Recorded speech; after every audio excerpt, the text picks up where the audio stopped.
All right, today we're going to look at some bisector theorems. Remember, bisector means we're cutting some stuff in half. Well, the first bisector theorem we're going to take a look at, it's called the angle bisector theorem. So I've created this angle already, and I even asked the computer. We're inside a cool piece of software called the geometer's sketchpad. Well, I've had the computer measure this angle. If I change the size of the angle, the computer is going to change that measurement constantly. The angle bisector theorem says if we cut this angle in half, so I'm going to select this angle, and I'm actually going to ask the computer to construct an angle bisector. All right, so that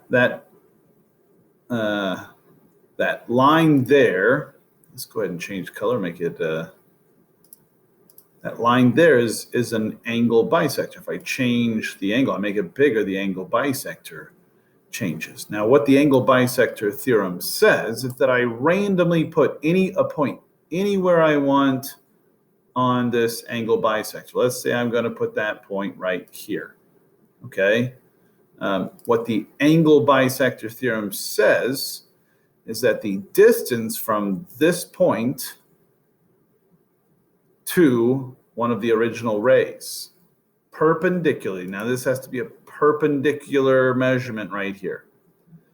This distance out to this ray, it's got to be the exact same distance from here to here. Now I'm kind of hand sketching this, all right?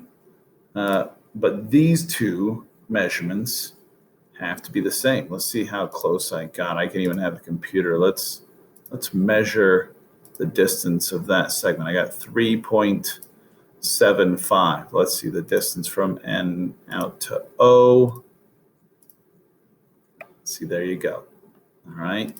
I did pretty good. I didn't think that was going to work out as well as that just did. But the distance out here to this original ray for the angle we had originally has to equal this, as long as we know that this was an angle bisector. That means this angle right here, angle PBN, which is going to be, better be half of that 46. Half of 46 is 23. All right. This angle has to equal the other angle. So again, if I measure the angle NBO, it's going to be half. Okay. So this is called the angle bisector theorem, but we have to have an angle bisector. Okay. Now let's go look at the perpendicular bisector. We'll go a little bit more traditional. We'll get on a piece of paper, and I'm just going to make a perpendicular bisector that occurs if I have a segment. Let's just call it AB.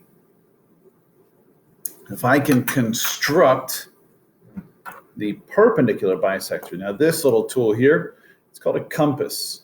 It's got a nice little pointy part that'll really hurt, and it's got a part that has a little bit of lead in there, so I can draw. So that with a compass, I can actually construct the perpendicular bisector.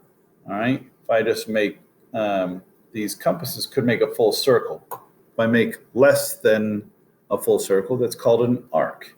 If I do the exact same arc with the pointy part on the other, that would be the center of this theoretical circle.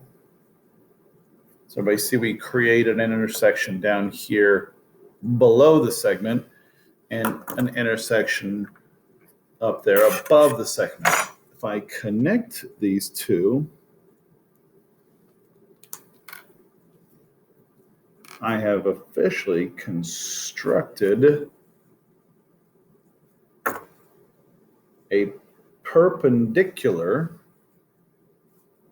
bisector. I cut the segment in half, and that's got to be 90 degrees here.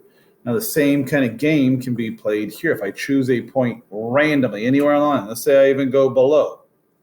I put a point X right here. Try and realize that the distance from X over to this endpoint, whatever distance that is, has got to equal this distance over to the other endpoint.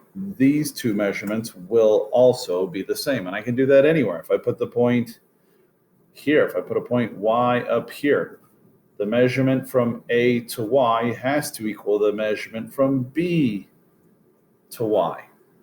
Okay? But you have to know that your segment was cut in half and perpendicular. You've got to have both of these ideas. This is an example of the perpendicular bisector theorem and the angle bisector theorem. A little bit difficult concepts, but I think you guys can get it.